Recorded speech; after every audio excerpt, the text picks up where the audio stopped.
वक्त ज़ाया ना करते हुए आपसे दुआ करना और आपके पवित्र कलाम से पवित्र लोगों से बातें करें, परमेश्वर के वचन की सेवकाई करें, जोरदार तालियां बजाएं कि जो वचन की गाने में है वो पूरी अपनी जगह से जोरदार तालियां।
आप सबको जय मसीह की। जय मसीह।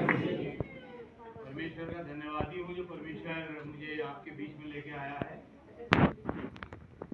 भाई साहब का धन्यवादी हूँ जिन्होंने मुझे मौका दिया कि मैं आज कलाम को आपके साथ शेयर कर सकूँ।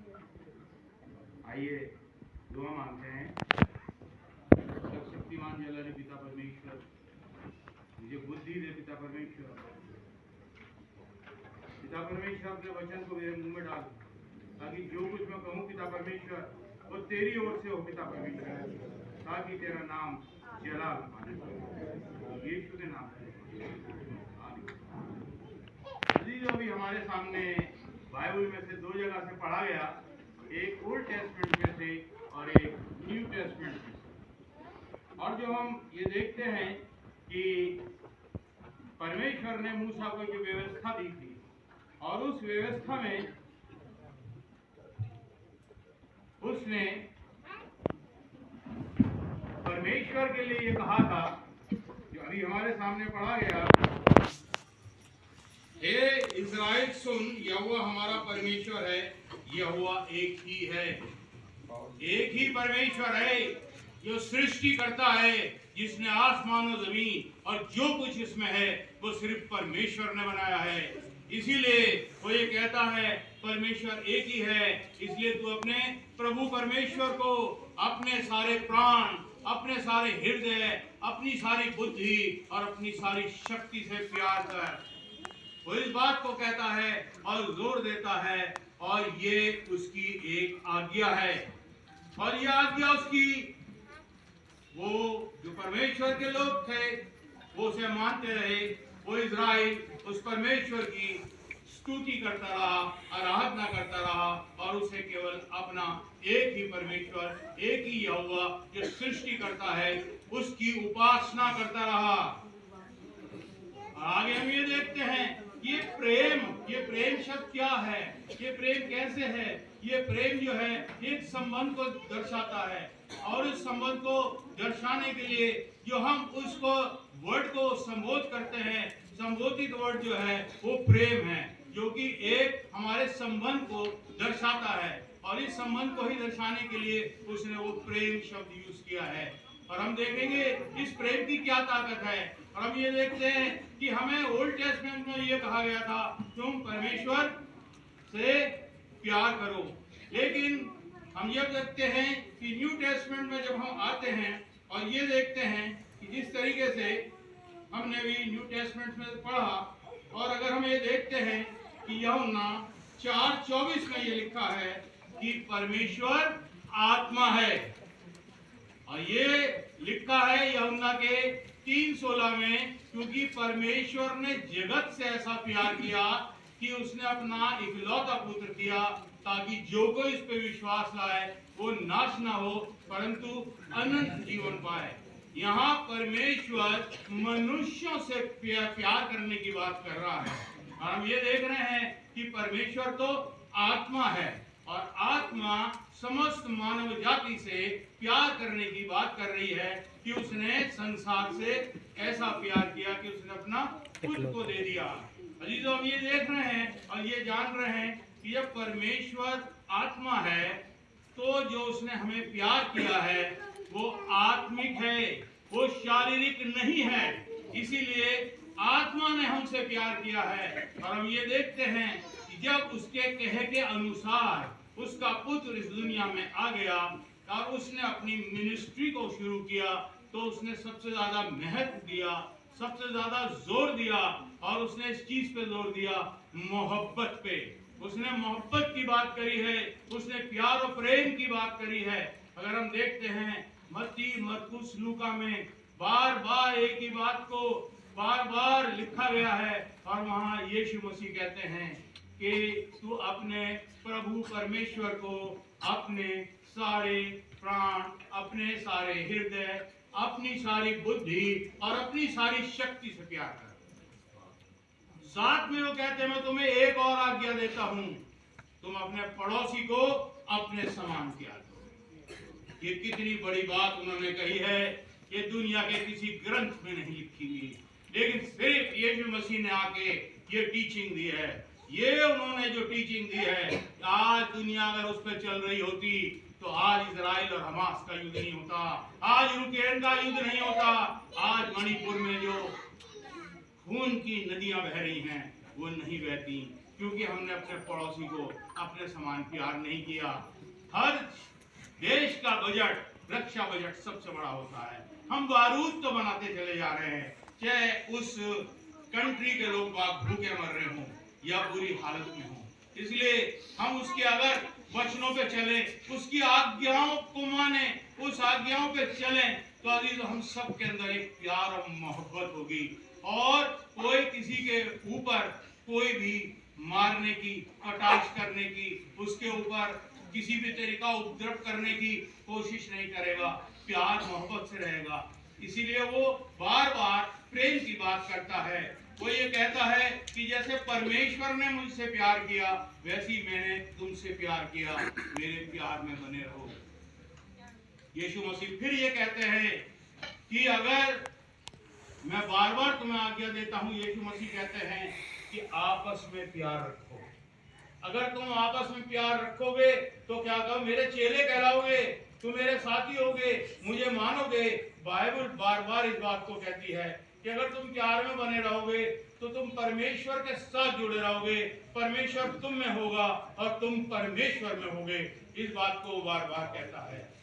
यीशु मसीह बार बार इस बात को बताते हैं, इस बात को सिखाने की कोशिश करते हैं कि कलीसियाओं से कहते हैं, क्योंकि यीशु मसीह ने अपने को डिक्लेयर किया है और उन्होंने कहा है मैं प्रेम हूँ। यीशु मसीह ने अपना जो इंट्रोडक्शन दिया है उसमें कहा है उन्होंने कि मैं प्रेम हूँ, और उन्होंने कलीसिया को एक चेतावनी दी है और वो चेतावनी ये है कि अगर तुम आपस में प्रेम नहीं रखोगे तो मैं तुम्हारे बीच में नहीं हूँगा। क्योंकि जब हम दुआ करते हैं तो हम यीशु मसीह के वसीले से दुआ करते हैं। ये कहते हैं, जैसे अभी गीत में भी गाया और जो पास्टर साहब थे उन्होंने ये भी बताया कि यीशु हमारे बीच में है। जब हम दो चार मिलके परमेश्वर का नाम लेते हैं तो परमेश्वर हमारे मध्य होते हैं। और यीशु मसीह ये कह रहे हैं कि अगर तुम्हारे बीच में प्यार नहीं होगा तो मैं तुम्हारे बीच में उपस्थित नहीं होऊंगा। तुम मुझे पुकारोगे और मैं तुम्हारी नहीं सुनूंगा। इस बात को वो कहते हैं। इसी बात के लिए, उस प्रेम के लिए वो बहुत ज्यादा जोर देते हैं। और ये नहीं, वो और भी बातें करते हैं। वो ये कहते हैं कि अगर किसी के पास संसार की भरपूर संपत्ति हो और उसका भाई कंगाल की हालत में हो, वो कंगाली दशा में हो और वो पैसे वाला उस पर तरस अगर ना खाए तो परमेश्वर में किस तरीके से बना रह सकता है। इसीलिए वो कह रहा है कि हम केवल वचन और जीत से प्रेम ना करें, बल्कि हम कर्म से और सत्य से भी प्रेम करें। वो प्रेम पे इतना जोर दे रहा है। और यीशु मसीह बार बार इस बात के लिए कहता है कि 3 चीजें स्थिर हैं, केवल 3 चीजें स्थिर हैं, और वो है विश्वास, आशा और प्रेम। और प्रेम इनमें सबसे बड़ा है। और ये तीनों चीजें यीशु मसीह है। विश्वास यीशु मसीह पर कि जो कोई उस पर विश्वास करेगा वो अनंत जीवन पाएगा। आशा यही है कि हमारे मरने के बाद हम प्रभु यीशु के साथ में स्वर्ग जाएंगे। और प्रेम वो है जो यीशु मसीह ने कहा है कि मैं प्रेम हूं। अगर तुम मेरे साथ जुड़े रहोगे तो बहुत फल लाओगे। इसीलिए आपस में प्रेम रखो, मुझसे प्रेम रखो, परमेश्वर से प्रेम रखो, ताकि हम सब परमेश्वर के साथ स्वर्ग में वास करने पाएं। इसीलिए हम ये देखते हैं कि उसने जगत की सारी जो शिक्षाएं हैं, जो जगत की सारी विद्वान विद्याएं हैं, उनको जो अगर उन्होंने कहा है कि अगर प्रेम नहीं है तो वो चीज कुछ नहीं है। अगर हम देखते हैं पहला कुरिन्थियों के 13 बाब में क्या लिखा हुआ है, वहां लिखा है कि यदि मैं मनुष्य और स्वर्गदूतों की बोलियां बोलूं और प्रेम न रखूं तो मैं ठनठनाता पीतल और झंझनाती की झांझ हूं। झंझनाती पीतल और झंझार में उनमें स्वर नहीं होता, लेकिन आवाज होती है, लेकिन स्वर चाहिए, वचन चाहिए, वो नहीं होगा। आगे वही कहता है, अगर मैं भविष्यवाणी करने लगूं, मैं भविष्यवाणी करने लग जाऊं और मुझे सारे भेदों का और सारे संसार का ज्ञान हो जाए और मैं इतना विश्वास में भर जाऊं, इतना ज्ञानी हो जाऊं कि मैं पहाड़ों को हटा सकूं, तो मैं पहाड़ों को हटा दूं। मैं इतना फिलोसफर बन जाऊं, लेकिन अगर प्रेम रखूं, ना रखूं अगर प्रेम, तो मैं कुछ भी नहीं। आगे वो कहता है कि अगर मैं अपनी संपत्ति सारी कंगालों को खिला दूं और अपने शरीर को भी जलने के लिए दे दूं, यानी कि अपने को मिटा लूं, सब कुछ दे दूं अपने नाम के लिए, लेकिन अगर प्रेम ना रखूं तो मुझे कोई लाभ नहीं। अजीजों, प्रेम को इतना जोर दिया गया है, इसीलिए हमारे विद्वानों ने भी कहा है, प्रेम को जिसने जान लिया है अजीजों, जिसने प्रेम को शारीरिक जाना है वो आज जेलों में बंद है, लेकिन जिसने आत्मिक में जाना है वो आज जो है वो क्या बन गए हैं, वो पंडित बन गए हैं। वो इस तरीके से है कि जैसे एक विद्वान ने, जो खुद विद्वान बन गए, जिनको आज तक हमारी पाठ्य पुस्तकों में पढ़ाया जाता है, उनके बारे में बताया जाता है, उन्होंने क्या कहा है, पोथी पढ़ी पढ़ी जगुआ पंडित भया न कोई, दहाई आखर प्रेम का पढ़े सो पंडित होए। कितनी बड़ी बात है ये कि उसने जान लिया है कि प्रेम क्या चीज है। इसलिए जगत की सारा ज्ञान प्राप्त कर लूं मैं, और अगर प्रेम नहीं है तो कुछ नहीं है। इसीलिए अगर हम ये देखते हैं कि आखिरकार प्रेम की कोई परिभाषा तो होगी। अगर वो परिभाषा हम देखते हैं कि कुछ कहीं पे कोई परिभाषित तो होगा, क्योंकि कोई भी शब्द जो है वो उसकी परिभाषा ऐसा ना हो कि ना बनी हो। तो प्रेम है क्या चीज, अगर हम उसे देखते हैं तो हम इस चीज को देखते हैं कि अगर आप मेरे साथ निकालें पहला कुरिन्थियों 13 बाब और उसकी 4थी आयत से किस तरह से लिखा हुआ है। वहां लिखा है, प्रेम धीरजवंत है, कृपालु है, प्रेम डाह नहीं करता, प्रेम अपनी बड़ाई नहीं करता और फूलता नहीं, वो अनरीति नहीं चलता, वो अपनी भलाई नहीं चाहता, झुंझलाता नहीं, वो बुरा नहीं मानता, कुकर्म से आनंद नहीं होता। आई रिपीट अगेन, कुकर्म से आनंदित नहीं होता, परंतु सत्य से आनंदित होता है। वो सब बातें सह लेता है, सब बातों की प्रीति करता है, सब बातों की आशा रखता है, सब बातों में धीरज धरता है, प्रेम कभी टलता नहीं। अजीजों, प्रेम की ये परिभाषा है।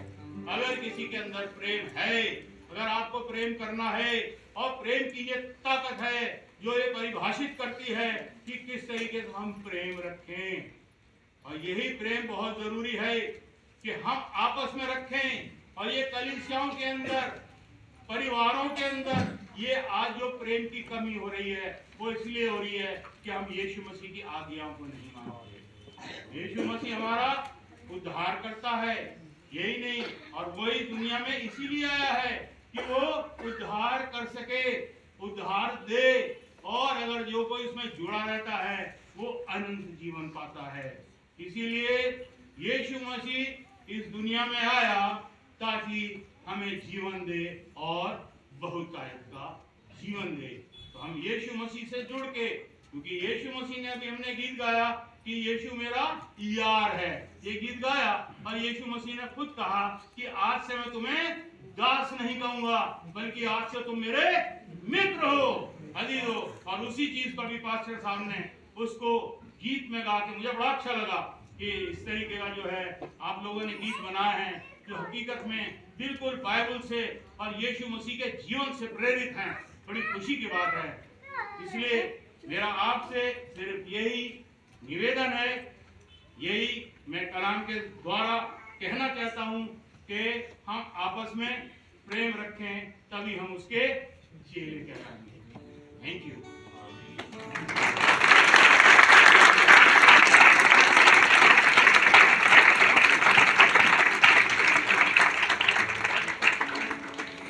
अभी तो आज मैं आपके बीच में आया हूँ, जैसे पास्टर साहब ने भी बताया था कि BSI के थ्रू मैं इसलिए आया हूँ यहाँ पे कि आप लोग जानते हैं कि यीशु मसीह ने बहुत सारी आज्ञाएं दी है ना, उसने एक अंतिम आज्ञा दिया, एक अंतिम आज्ञा जो दी उसने, वो हमें मिलती है भाई साहब मत्ती की इंजील मैं निकाल लूं, और उसके बिल्कुल हम आखिर में चलें 28 बाप में, मत्ती 28 बाप में अगर हम चलते हैं तो वहाँ पे हमें ये लिखा मिलता है जो कि यीशु मसीह की अंतिम आज्ञा है। और वहाँ उसने ये लिखा है मत्ती 28, और अगर हम 16 से पढ़ें तो वहाँ ये लिखा है 11 चेले गलील में उस पहाड़ पर गए जिसे यीशु ने उन्हें बताया था। उन्होंने उससे दर्शन पाकर उन्हें प्रणाम किया, पर किसी किसी को संदेह हुआ। यीशु ने उनके पास आकर कहा, स्वर्ग और पृथ्वी का सारा अधिकार मुझे दिया गया है, इसलिए तुम जाओ, सब जाति के लोगों को चेला बनाओ और उन्हें पिता और पुत्र और पवित्र आत्मा के नाम से बपतिस्मा दो, और उन्हें सब बातों जो मैंने तुम्हें आज्ञा दी हैं मानना सिखाओ। देखो मैं जगत के अंत तक सदा तुम्हारे साथ हूं।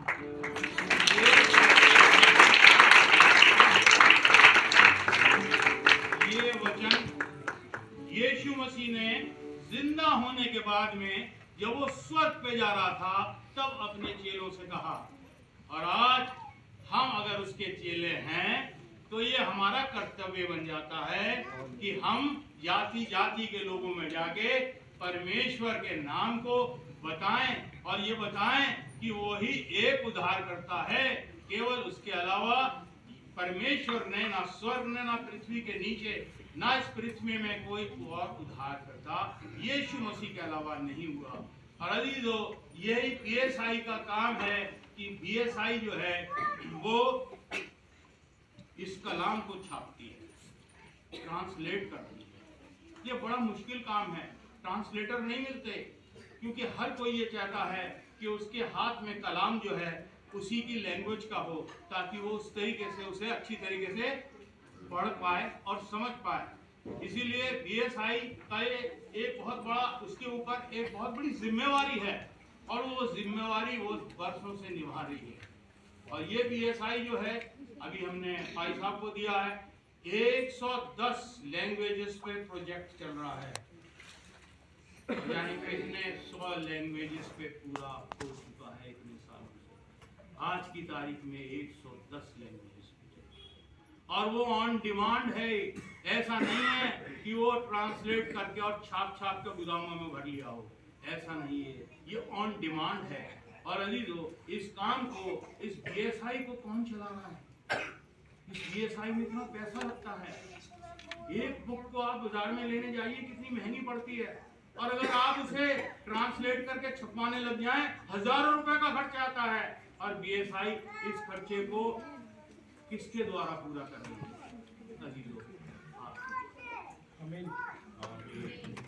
आप पूरा कर रहे हैं, BSI को आप चला रहे हैं।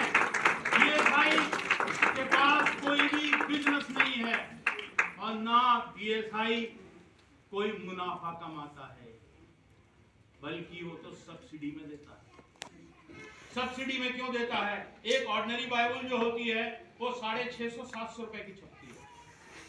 क्या वो किसी भी लैंग्वेज की हो, साधारण बाइबल है, इंडिया में छपी हुई है, उसकी कॉस्ट करीब 700 रुपए होती है और वो 300 रुपए में दी है।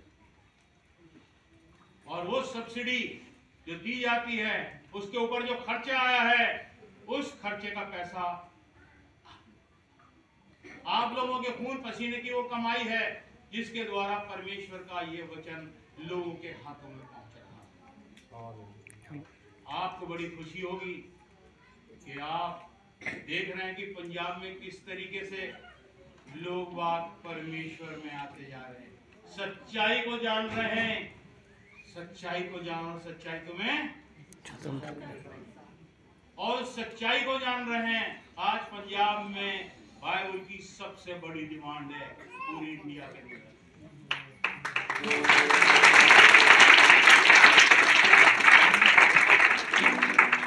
लोगों ने कहा है कि हमें एक अच्छी बाइबल चाहिए, सुंदर। जब हम अपने घर में अच्छी अच्छी चीजें लाते हैं, हम अच्छे अच्छे कपड़े पहनते हैं, तो हमें बाइबल भी एक अच्छी चाहिए। तो उनके लिए बाइबल इंडिया में नहीं, कोरिया में छपा है।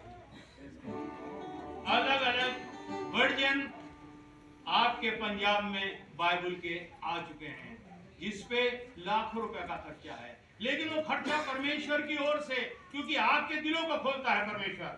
परमेश्वर इस्तेमाल किसे करता है? परमेश्वर अपने जीवन को इस्तेमाल करता है। और सिर्फ ये नहीं, आपका चर्च एक बहुत बड़ा पीएसआई का सपोर्टर है, आपको नहीं पता है, क्योंकि जो आप पैसा देते हैं वो सब कैलकुलेट होता है। और मुझे ये बताया गया कि वो चर्च जो है बहुत बड़ा पीएसआई का डोनर है। प्रभु का धन्यवाद हो कि इतने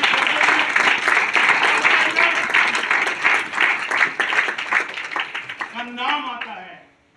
आपकी कलीसिया के लिए, आपके पाजी साहब के लिए बीएसआई के अंदर रोज दुआएं होती हैं। इसलिए नहीं कि आप पैसा दे रहे हैं, इसलिए कि यहाँ की कलीसिया जागृत कलीसिया है।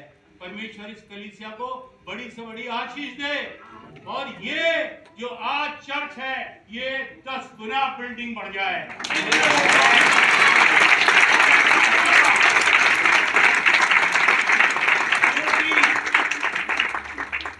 अगर मैं जिंदा रहा और मुझे कभी फिर मौका मिला यहाँ आने का, तो मैं गारंटी लेके जा रहा हूँ आज, ये चर्च इतना बड़ा नहीं, इससे कहीं दुगना मुझे मिलेगा।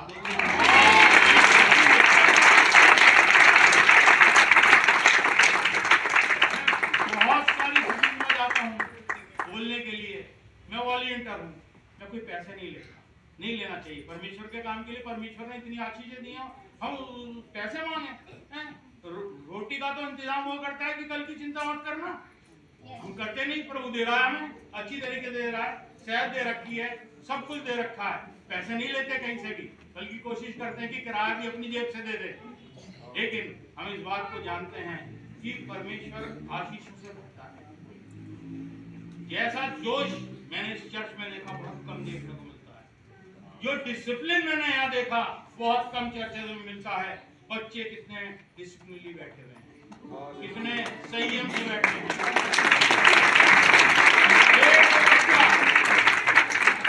जिसने 1.5 घंटे बजाया है, उस छोटे बच्चे ने 1.5 घंटा, ये परमेश्वर की ओर से होता है।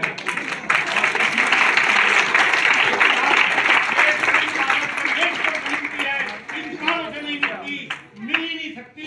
इंसान जब तक परमेश्वर से ना जुड़े, ये हिम्मत, ये ताकत इंसान को मिल ही नहीं सकती। हालेलुया।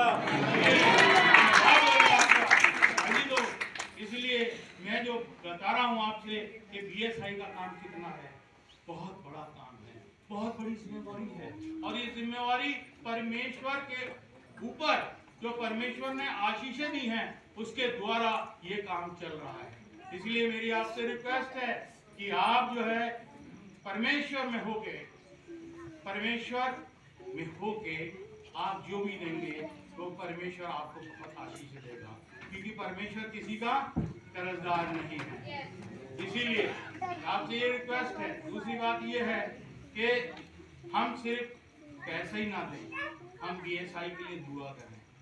आपको पता है मैं यूपी से को बिलोंग करता हूँ, वहाँ हम ऐसे टैक्स नहीं ले सकते जैसे आप ले रहे हैं। इतना तलवारें लटक रही हैं हमारे ऊपर, झूठे इल्जाम लगाए जाते हैं, यानी हमारे कितने पादरियों को उठा के उन्होंने जेलों में डाल दिया है। ऐसे ऐसे उन्होंने क्या बना लिए हैं, लॉज बना लिए हैं।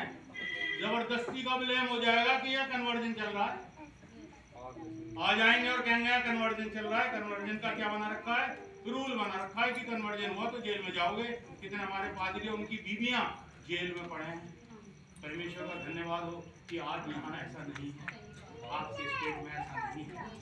इसलिए परमेश्वर का मैं धन्यवाद करता हूँ इस बात के लिए कि परमेश्वर के आगे ना कोई चीज झुकी है और ना दबी है।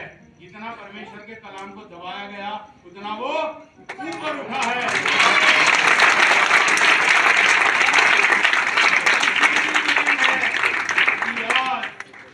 बाइबल की डिमांड बढ़ती जा रही है और उस डिमांड को आप पूरा कर रहे हैं।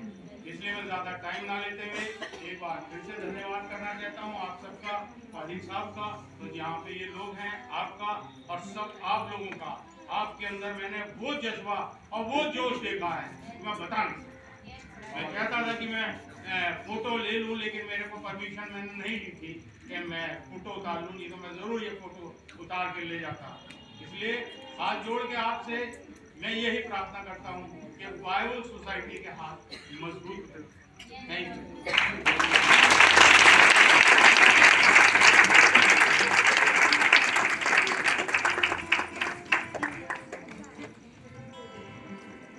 हालेलुया।